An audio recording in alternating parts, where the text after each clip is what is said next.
नमस्कार. देवराई फाउंडेशन पुणे द्वारा संचालित देवराई अमरावतीचा प्रकल्पाधिकारी या नात्याने मी डॉक्टर राजेश शेरेकर, भूतपूर्व सचिव IIM अमरावती, तसेच संचालक संजीवन नर्सिंग होम आपल्याशी संपर्क साधत आहे. मागील वर्षी अमरावती जिल्ह्यात आम्ही 25 देवराईंची अत्यंत सफलतेने स्थापना केली आणि यावर्षी आम्ही बीज गोळे म्हणजे सीड बॉलचा प्रकल्प हाती घेतलेला आहे. देवराई फाउंडेशन पुणे यांच्यातर्फे आम्हाला 10,000 सीड बॉल्स नुकतेच पाठवण्यात आले, ज्याचं आमचं पॅकिंगसुद्धा पूर्ण झालेलं आहे. जसा प्रकल्प आम्ही जाहीर केला तसंच इलेक्ट्रॉनिक्स आणि प्रिंट मीडिया द्वारे लोकांना माहिती झाली. तसंच अनेक व्यक्ती, गटसमूह, NGOs यांनी आमच्याशी संपर्क साधला आणि या उपक्रमामध्ये सहभागी होण्याची इच्छा व्यक्त केली. त्या सर्वांचा मी व्यक्तिशः आणि देवराईतर्फे आभारी आहे. तर ज्यांनी आमच्याकडे रजिस्ट्रेशन केलं त्यांचे नंबर्स आमच्याजवळ आहे आणि येणाऱ्या 26 जूनपासून आपण वितरणास सुरुवात करणार आहोत. तर आमचे फोन आपल्याला येतील. तर हे नेण्याची जबाबदारी आपली राहील. माझं हॉस्पिटल संजीवन नर्सिंग होम, जिल्हा परिषद समोर, कोर्टाजवळ, कॅम्प अमरावती या पत्त्यावरून आपल्याला हे सीड बॉल्सचे जे पॅकेजेस आहेत हे आपल्याला घेऊन जायचे आहे. आणि आम्ही इसवी सन 2024चा 3 जुलै सकाळी 7 पासून हा बीजरोपणाचा मुहूर्त ठेवलेला आहे आणि हा मुहूर्त आपल्या सगळ्यांना साधायचा आहे.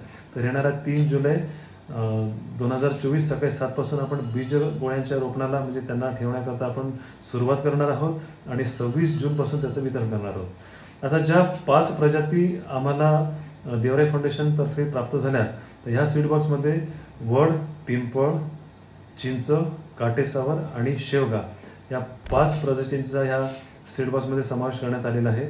आणि आम्ही जे 100 सीड बॉक्सचं एक पॅकेट बनवलं आहे, त्यात प्रत्येकी 20 पाचही प्रजातींचा त्याच्यात अंतर्भाव केलेला आहे.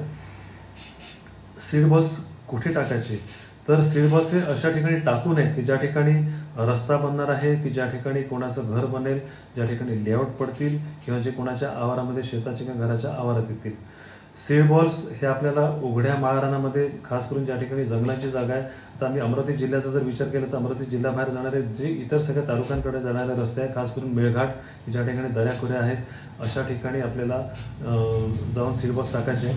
सीड बॉल्सच्या रोपणाकरता काहीही खर्च येत नाही, त्याला मॅनपॉवर लागत नाही, त्याला पैसा लागत नाही, गड्डे खणायची गरज नसते, त्याला खत पाणी करायची गरज नाही आणि त्याला कुठला मेंटेनन्स नसतो. आपल्याला फक्त ते नेऊन ठेवायचे आहे, इतकं ते सोपं आहे. पण जितकं सोपं सीड बॉल्सचं प्लॅन्टिंग आहे, रोपण आहे, तीच किचट ही प्रक्रिया आहे सीड बॉल्स बनवणे.